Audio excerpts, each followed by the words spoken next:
Hello, and welcome to this practice set for solving linear inequalities. Like and subscribe if you find this video helpful, and drop a comment or question below to let me know what you think. As always, pause the video to work these problems on your own and then come back to check your work.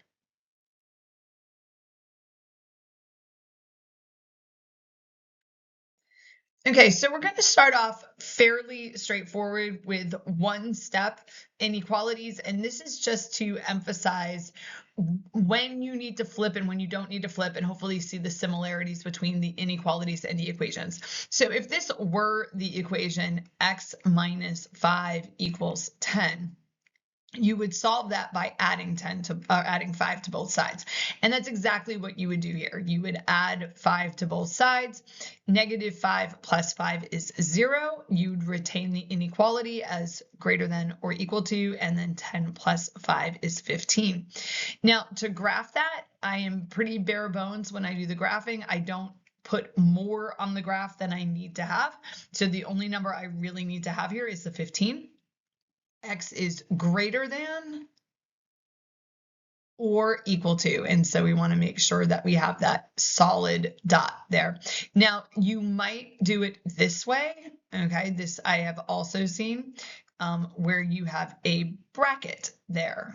Okay, and instead of the closed circle, and that is kind of a lead into another kind of notation that you might see in the future, but both of them would mean the same thing.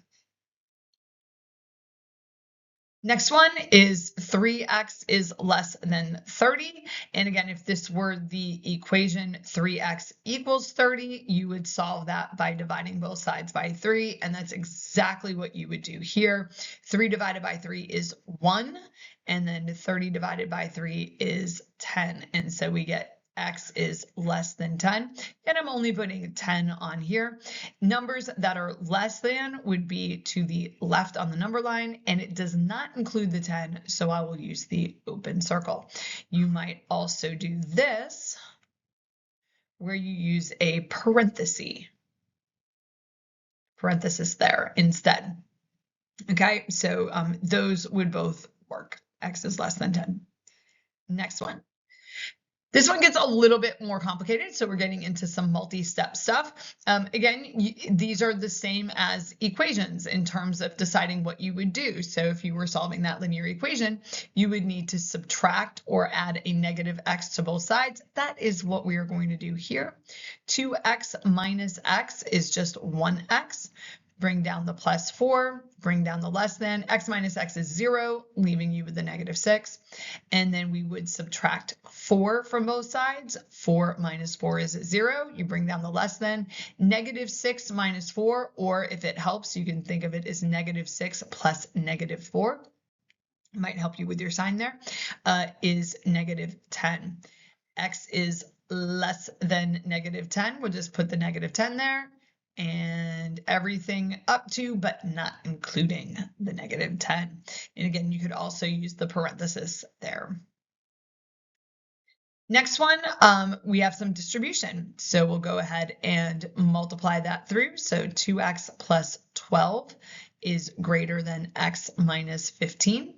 Okay, and there's no, all we did was rearrange the left-hand side there. We did not do anything to both sides. Same as previous problem. If we were trying to consolidate our x's in an equation, we take away an x from both sides. 2x minus x is 1x. And then x minus x is 0, leaving me with a negative 15. And now we would subtract the 12. 12 minus 12 is 0. And it doesn't matter that you're dealing with negatives here, okay? We want to be real clear on what we want to be careful of when it comes to flipping the inequality, and so far nothing. It's only if you're multiplying or dividing. But I have had students that will see this and they'll see a negative on both sides and they'll say, oh, I've got to flip it. Well, you got to remember what you're doing. So this is subtracting. You're subtracting 12, so you're fine. If this were dividing by 12, we would have another story there. So negative 15 minus 12, or if it helps, negative 15 plus negative 12 is negative 27. And so to graph it, I'm just going to put my negative 27. X is anything greater than, so that'll go on the right, and we'll use an open circle because the negative 27 itself is not included. Okay, now we get to the ones where we have to consider whether we are flipping. So we have negative 6x is greater than or equal to negative 30. Now, in this case, notice that I am dividing. And notice, too, that my original expression had negatives on both sides there. So I had negative 6x and negative 30. But when I go to do this step, I will now have positive x, because a negative divided by a negative would give me a positive, and a positive 5. That is when you need to flip it. So the greater than would become less than or equal to. I have had students have this misconception where they think, well, if it's only negative on one side, like then I wouldn't have to do it. No, like it's if you're multiplying or dividing by a negative, you would flip the inequality. What the original signs were, whether they were both negative, only one of them is negative, that does not matter. Okay, if you are multiplying or dividing both sides of your inequality by a negative, you need to flip the inequality. This would be x is less than or equal to 5. And so it would be everything to the left. And then we'd use a closed circle because the 5 is included. Last one. This is the one that I will do the check on. Okay, so this is just the one that I picked, but you can pick any of those. So we're going to start with some distribution here. So 2x plus 8 is less than or equal to 3x plus 2.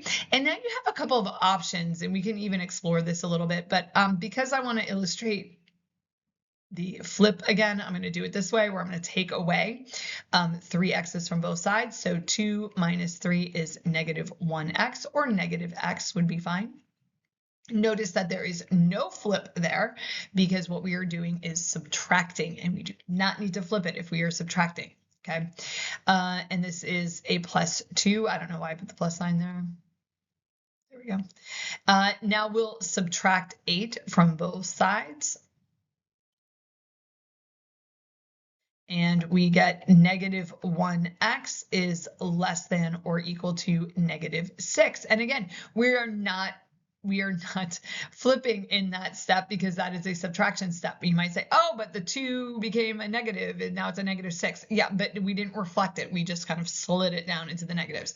Now is when we would need to flip, because now we are going to end up reflecting both sides. So this is where the flip happens. Negative 1 divided by negative 1 is positive 1.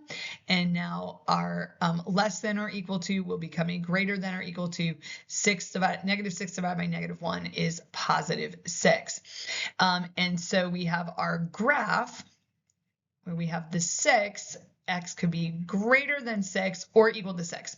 Now, for the check, I'm not going to pick the 6, okay? The 6 is like the equal to part, and the part that I'm actually concerned about is the greater than less than part. So I'm going to pick a number somewhere in the shaded region, and there's an infinite number of ones to pick from. I'm going to go with 7 because I think that keeps me fairly small. And we're going to plug in a 7 into the original expression, okay, or inequality. 2 times that you could distribute there, or we could do 7 plus 4 is 11. And over here we have 3 times 7 is 21. 2 times 11 is 22. And 21 plus 2 is 23. 22 is less than or equal to the 23. So I know that 7 does work, which means that I shaded in the correct direction. I shaded in the greater than direction, which means that my answer is correct there. But you could pick like, if you wanted to pick like a bigger number, like go with say a 10 or a 12, you might get this to be a little bit further apart. Okay, so that those are actually kind of close together. But if we put an 8 in there, we'd end up with what? 24 is less than or equal to like 26 or something. So we'd end up with them a little bit further apart.